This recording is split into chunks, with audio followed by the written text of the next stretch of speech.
ഒരു വലിയ കപ്പലപകടമായിരുന്നു ബ്രിട്ടാനിയ എന്ന കപ്പലിന് സംഭവിച്ചത്.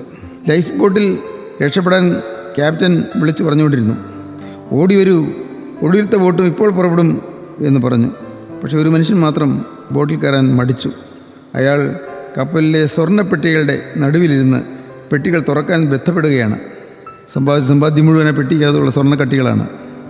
അദ്ദേഹം പറഞ്ഞു, കപ്പൽ താഴട്ടെ, എൻ്റെ ആയുഷ്കാലം അത്രയും ദരിദ്രനായി ഞാൻ ജീവിച്ചു, ഇപ്പോൾ ധനികനായി സ്വർണ്ണത്തിൻ്റെ നടുവിൽ കിടന്ന് ഞാൻ മരിക്കട്ടെ. അത്രമാത്രം ലോകത്തിൻ്റെ ധനത്തോടും ലോകത്തിൻ്റെ പ്രതാപത്തോടും തൽപരനായിരുന്നു അദ്ദേഹം. പക്ഷേ അദ്ദേഹത്തിന് അവിടെ ജീവിതം അറിഞ്ഞുകൊണ്ട് തന്നെ നശിപ്പിക്കേണ്ടി വന്നു, നഷ്ടപ്പെടേണ്ടി വന്നു. ഇന്നും അനേകരും അങ്ങനെയാണ്.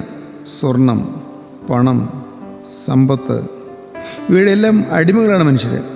എല്ലാം വേണം, സമ്പത്ത് ആവശ്യമല്ലേ, ആണല്ലോ. പക്ഷേ സമ്പത്ത് ഒരിക്കലും നമ്മുടെ യജമാനാകാൻ പാടില്ല. സമ്പത്ത് നമ്മുടെ ആവശ്യങ്ങൾക്ക് തീർച്ചയായിട്ടും വേണം.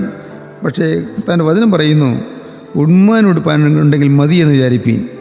ഉണ്മാൻ ഉടുപ്പാനുണ്ടെങ്കിൽ മതി എന്ന് വിചാരിപ്പീൻ. ധനികന്മാരാകുവാൻ ആഗ്രഹിക്കുന്ന പരീക്ഷയിലും കണിയിലും കുടുങ്ങുകയും അനേകം ദോഷകരമായ മോഹങ്ങൾക്ക് അധീനരായി തീരുകയും ചെയ്യുന്നു.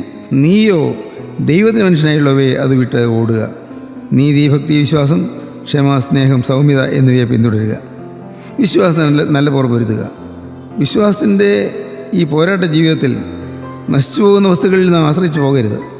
എല്ലാം തീരും, എല്ലാവരും തീരും, എല്ലാം മാറി മറിയും, എല്ലാവരും മാറി മറിയും. മാറാത്തത് ക്രിസ്തു മാത്രം.